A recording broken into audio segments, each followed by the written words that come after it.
2012 সালের 12 ডিসেম্বর অর্থাৎ 12-12-12 এই তারিখে বিয়ে করেছিলেন বাংলাদেশ ক্রিকেটের পোস্টার বয় সাকিব আল হাসান ও যুক্তরাষ্ট্র প্রবাসী উম্মে আহমেদ শিশির।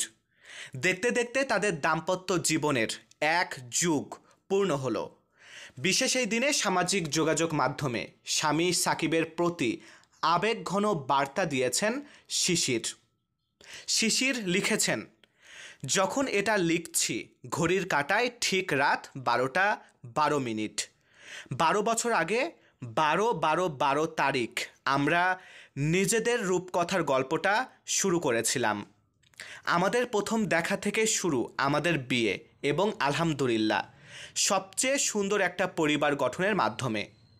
হাতে হাত রেখে কাঁধে কাঁধ মিলিয়ে আর হৃদয়ের বন্ধনে থেকে সময়গুলো দুইজনে পার করেছি। প্রতিশ্রুতি ছিল একসঙ্গে সারা জীবন থাকার, কখনো কেউ কাউকে ছেড়ে না যাওয়ার। আমার প্রতি তোমার ভালোবাসার কোনো তুলনাই হয় না, আর প্রতিটা দিনের জন্য আমি তোমাকে ভালোবাসি। নিজেদের জন্য 12তম বার্ষিকীর শুভেচ্ছা।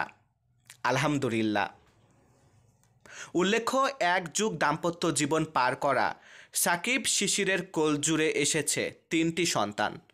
পরিবার নিয়ে এখন বেশিরভাগ সময়ই যুক্তরাষ্ট্রে থাকেন সাকিব আল হাসান।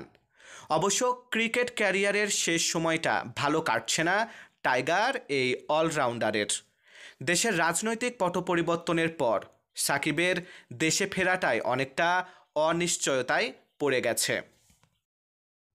মারুফ হাসান বিশাল, বাংলার 10।